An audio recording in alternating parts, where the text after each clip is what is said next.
Matapos nga ang pag-appear nila Catherine Bernardo at Daniel Padilla sa nasabing awards night sa AAA na ginanap dito sa Pilipinas, ay maraming ang mga fans ang umaasa na hindi ito ang pangalawang pagkakataon na magkasama sila Catherine at Daniel.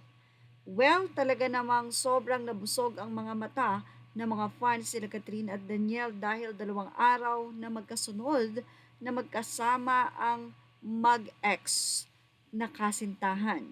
Kitang-kita rin ang mga paghawak sa bewang ni Daniel Padilla kay Catherine na umuubra naman sa dalaga. Kaya naman umasa ang mga fans na tila nagkakamabutihan na ulit sila Catherine at Daniel Padilla, lalong-lalo na nga nang mag-post itong si Daniel na inalis na nga ang kanyang breakup message para sa kanyang ex-girlfriend. But anyway, to make the long story short, nagsalita rin si Catherine hinggil sa ugong-ugong at usap-usapan na nagkabalikan sila na sabi niya nga, I know looking back, only moving forward.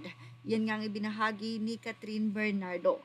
But gaano nga ba katotoo sa nasabing awards night na iyon ay nabu si Daniel Padilla habang idinideliver nito ang speech. Napakaikli lamang na naging speech na Daniel dahil tila naririnig na nga ni Daniel na medyo nang bubuni sa kanya. Hindi na nga komportable ito. Maraming mga Koreanong nandun sa mga audience at tila aware sila sa nangyaring breakup sa dalawa at aware din sila na ang dahilan ng breakup nila ay isang issue ng third party. Walang iba kundi alam nyo na si Andrea Brillantes at ito ay ang lihim na pagkikita ng dalawa. Kaya naman, nung siya ay mag-speech na at pagkatapos ng speech ay nabu si Daniel Padilla. At alam niyo po ba, narito ang latest update.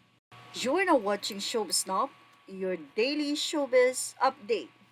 Viral nga ngayon sa social media ang pag-appear ng mukha ni Daniel Padilla. Ito ay na-featured sa koreaboo.com at tila minok nga daw nitong si Daniel Padilla ang mga Koreano na nandoon sa awards night sa AAA. Sa nasabing magazine, mababasa ang popular Filipino actor faces criticism for mocking Koreans at a Korean award show. Ang isa naman ay sinabi na Filipino actor Daniel Padilla is facing mixed reactions and criticism for his recent speech at an award show.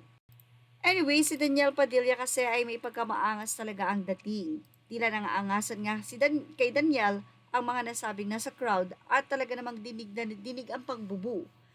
Maikli lamang ang naging mensahe ni Daniel na ayon sa kanya, nagpasalamat siya at binati niya mga Korean doon ng anyong at ayon sa mga netizen ay simula na raw ito ng downfall ni Daniel. Say naman ng isang netizen na wag naman daw mag-wish ng ganun kay Daniel. Siyempre gusto pa rin nila na mag-succeed si Daniel gaya ng nangyayari ngayon kay Kat. Sabi naman ng isa, not a fan of K-pop or Korean thing, but sobrang rude nung pagtawa. I don't know, parang sukang-suka siya sa pagkasabi niya, mostly attendees pa naman ang mga Koreans. Mas pogi naman daw si DJ compared sa mga actors nila. Anyway, tila namok nga daw or nainsulto ang mga Koreans sa naging ngiti ni Daniel matapos itong makarinig ng salitang boo. Well, kung makikita niyo ang video, wala namang masamang naging act doon si Daniel. At syempre, hindi naman dapat talaga nag-wish ng hindi maganda sa kapwa. At yan ang ating Showbiz Now update. Images are all credit to the rightful owners and thank you for watching Showbiz Now.